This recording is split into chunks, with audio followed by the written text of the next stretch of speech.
जून 2026 की वो रात जिसने पूरे रूस को हिला कर रख दिया।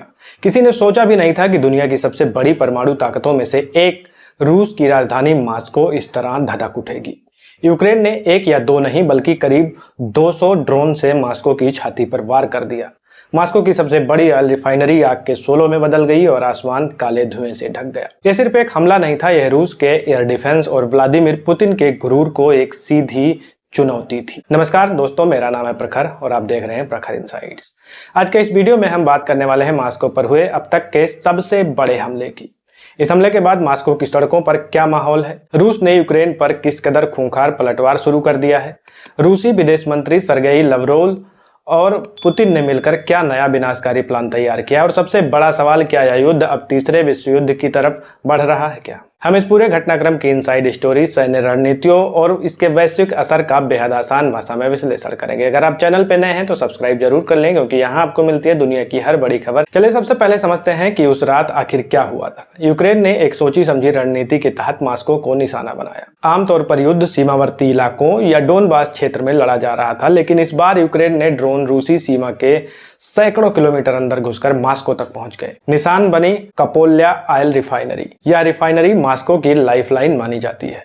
पूरे शहर का ईंधन की जरूरत का एक बड़ा हिस्सा यहीं से पूरा होता है।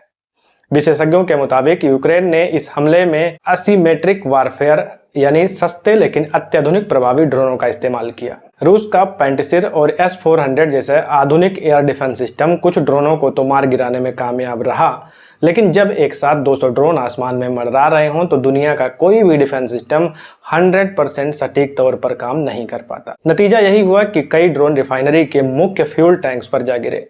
कई दिनों तक इस आग को बुझाया नहीं जा सका। इस हमले ने न सिर्फ रूस को आर्थिक चोट पहुंचाई, बल्कि रूसी जनता के मन में यह डर पैदा कर दिया कि अब वे अपने घरों में भी सुरक्षित नहीं है। रूसी इतिहास गवाह है कि जब जब रूस पर कोई इस तरीके का बड़ा हमला हुआ है, क्रेमलिन का गुस्सा 2 गुना होकर बरसा है। और इस बार भी ऐसा ही हुआ। हमले के तुरंत बाद क्रेमलिन के प्रवक्ता दिमित्री पेस्कोव ने साफ कर दिया कि इस आतंकवादी कृत्य को बख्शा नहीं जाएगा। और रूस का पलटवार कैसा था? हमले के ठीक अगले दिन रूस ने यूक्रेन के कई बड़े शहरों पर मिसाइलों और ड्रोनों का ऐसा जाल बिछाया कि यूक्रेन का पूरा पावर ग्रिड फेल हो गया। कीव, खार्किव और ओडेसा जैसे शहरों में ब्लैकआउट हो गया। रूस ने यूक्रेन के सैन्य ठिकानों के साथ साथ उनकी एनर्जी इंफ्रास्ट्रक्चर यानी बिजली और पानी के प्लांट को निशाना बनाना शुरू कर दिया है। पुतिन की रणनीति साफ है, अगर मॉस्को अंधेरे और धुएं में रहेगा तो यूक्रेन को इसकी कीमत बिना बिजली और पानी के चुकानी होगी। रूसी विश्लेषकों का कहना है कि यह तो बस शुरुआत है, पुतिन का असली गुस्सा आना अभी बाकी है। अब बात करते हैं उस रणनीति की जो इस युद्ध को एक बेहद खतरनाक मोड़ पर ले जा रही है। रूस के विदेश मंत्री सर्गेई लवरोव, उन्होंने हाल ही में घोषणा किया है कि रूसी सेना अब यूक्रेन पर मैसिव ग्रुप स्ट्राइक्स करेगी।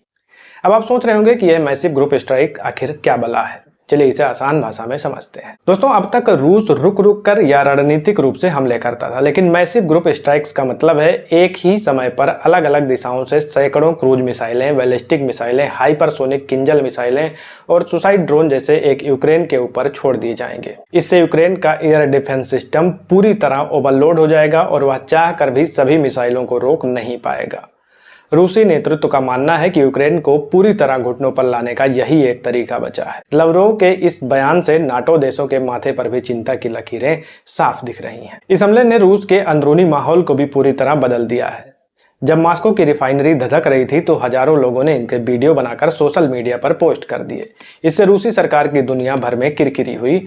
इससे अब रूस के भीतर से ही यह मांग उठ रही है कि युद्ध और हमलों के जुड़े किसी भी वीडियो या फोटो को सोशल मीडिया पर शेयर करने पर पूरी तरह से पाबंदी लगा दी जाए। रूसी संसद में ऐसे प्रस्ताव लाए जा रहे हैं जिसके तहत अगर कोई व्यक्ति ड्रोन हमले या सैन्य नुकसान का वीडियो शेयर करता है तो उसे देशद्रोह या सेना को बदनाम करने के आरोप में कई सालों के लिए जेल भेजा जा सकता है। रूस अब पूरी तरह से मिलिट्री सेंसरशिप की तरफ बढ़ रहा है ताकि देश के भीतर उठने वाले विरोध के सुरों को दबाया जा सके और युद्ध की असली स्थिति को छुपाया जा सके। तो दोस्तों, अब सबसे बड़ा और अहम सवाल कि आगे क्या होगा। क्या रूस यूक्रेन को पूरी तरह तबाह कर देगा या यूक्रेन ऐसे और भी बड़े हमले मॉस्को पर करने की ताकत रखता है। सैन्य विशेषज्ञों के अनुसार यह युद्ध अब एक ऐसे मोड़ पर आ गया है जहां पीछे हटने का रास्ता किसी के पास नहीं है। यूक्रेन जानता है कि वह सीधे युद्ध में रूस को पूरी तरह नहीं हरा सकता, इसलिए वह रूस के आर्थिक तंत्र जैसे ऑयल, रिफाइनरीज और सप्लाई चेन पर चोट करके पुतिन को कमजोर करना चाहता है। पुतिन इस हमले को अपनी व्यक्तिगत हार के रूप में देख रहे हैं। रूस अपनी पूरी सैन्य ताकत झोंक कर यूक्रेन के बड़े शहरों को खंडहर में बदलने की कसम खा चुका है। अगर यूक्रेन ने पश्चिमी देशों जैसे अमेरिका या ब्रिटेन से मिले हथियारों का इस्तेमाल करके मॉस्को पर और हमले किए तो रूस सीधे नाटो देशों को इस युद्ध में घसीट सकता है, जो पूरी तरह इंसानियत के लिए बेहद खतरनाक साबित होगा। मॉस्को पर हुआ यह हमला इस बात का सबूत है कि आधुनिक युद्ध में कोई भी सुरक्षित नहीं है, चाहे वह दुनिया कितनी भी बड़ी महाशक्ति क्यों ना हो। युद्ध की आग अब क्रेमलिन के दरवाजे तक पहुंच चुकी है और आने वाले दिन में पूरी दुनिया की अर्थव्यवस्था और शांति के लिए बेहद नाजुक दौर होने वाले हैं। आपको क्या लगता है, क्या यूक्रेन का मॉस्को पर हमला करना एक सही रणनीति थी या उन्होंने पुतिन के रूप में एक सोते हुए शेर को जगा दिया है? आपकी जो भी राय है कमेंट बॉक्स में जरूर बताएं। अगर यह वीडियो आपको पसंद आया हो तो वीडियो को लाइक करें, दोस्तों के साथ शेयर करें, चैनल पे नए हैं तो चैनल को सब्सक्राइब करें। मिलते हैं नेक्स्ट वीडियो में, तब तक के लिए जय हिंद, जय भारत।